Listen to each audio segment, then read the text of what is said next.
Hello, good day and welcome. My name is Mr. JB and today we're going through another PhotoPea tutorial. Today we're going to be going something fairly quick. Today we're going to be going through creating an outline on our image. Now, this, depending on how complicated your image, can take a long time, can be fairly quick. To start off, I've dropped in my image from Fallout. I've created a duplicate. If you don't know how to do that, you can just right click it and duplicate layer, or you can press Ctrl J when you have that selected. Sorry, just pressing some wrong things. Now, to begin, if your image is able to do this, you're going to select and you're going to go remove BG. Now you can only do this once per day using PhotoPea, so use that wisely as you're using your free options. Now if I deselect, awesome, you can see that I've got my image of my person all cut out.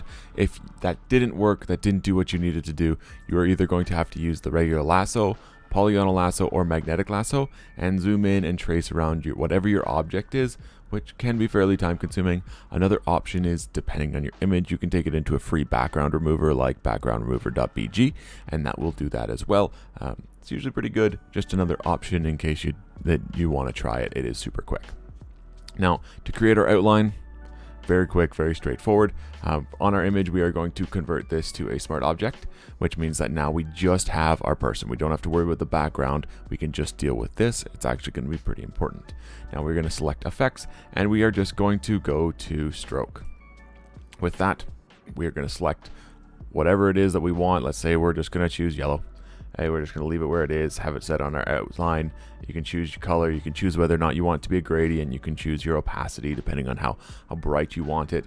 And if you wanted to do a second stroke, so you wanted to do multiple colors, let's say you wanted 2 or 3 colors radiating from your image, it's pretty straightforward. You just click on this plus button beside the stroke, and you click on now your second option. You make it larger, and then you can choose your color. Let's say I'm going to make it, I don't know, blue. Something along blue, match the Fallout-y colors.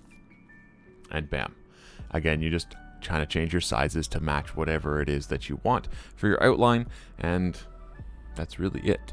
It's pretty straightforward. Really, the hardest part could be you dealing with tracing out your object if you have to not use one of the other features that are super quick. But other than that, that's all that this is. As always, thank you so much for watching. I hope you learned something and I hope you enjoyed. Have a wonderful day, take care, and be safe.